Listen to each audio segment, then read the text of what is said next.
আজকের প্রজন্মে শুধু সোশ্যাল মিডিয়া একটা বড় রোল প্লে করছে, সেখানে অবশ্য আপনারাও আছেন, কিন্তু বড় রোল প্লে করছে এই মেরুকরণ, এই বিভেদকে মানে স্প্রেড করতে। আপনি এটা কিভাবে দেখছেন, এই চ্যালেঞ্জটাকে কিভাবে দেখছেন? দেখুন, সোশ্যাল মিডিয়া অবশ্যই তার ভূমিকা আছে। সোশ্যাল মিডিয়া মানুষকে কিছুক্ষণ ভাবায়, 5 মিনিট ভাবায়, 10 মিনিট ভাবায়। এআই এর যুগে তো মানুষ বুঝতেই পারছে আস্তে আস্তে দিনগুলো আরও ভালনারেবল হয়ে যাবে। কিন্তু আমার মনে হয় খেটে খাওয়া মানুষের লড়াই আন্দোলনে, যেখানে গ্রাম বাংলার গরিব গুরব মানুষ, আপনি যদি সুন্দরবনে যান, বনবিবির পুজো যখন হয় তখন হিন্দু মুসলিম একসাথে দাঁড়িয়ে থাকে হাত জোড় করে। প্রকৃতির কাছে কিন্তু সবাই, সব ধর্মকে তখন মাথা নত করতে হয়। সবচেয়ে বড় ঈশ্বর প্রকৃতি।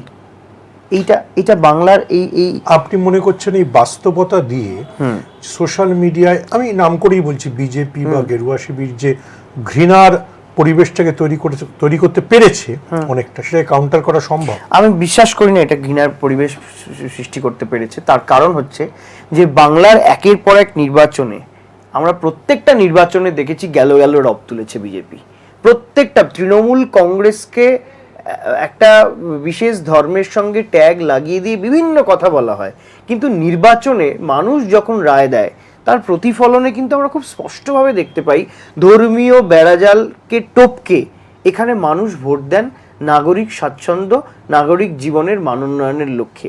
এবং আজকে মমতা, আমি আজকে আপনার চ্যানেলে এই কথা বলবার পরে বিতর্ক তৈরি হতে পারে, কিন্তু আমার আসে যায় না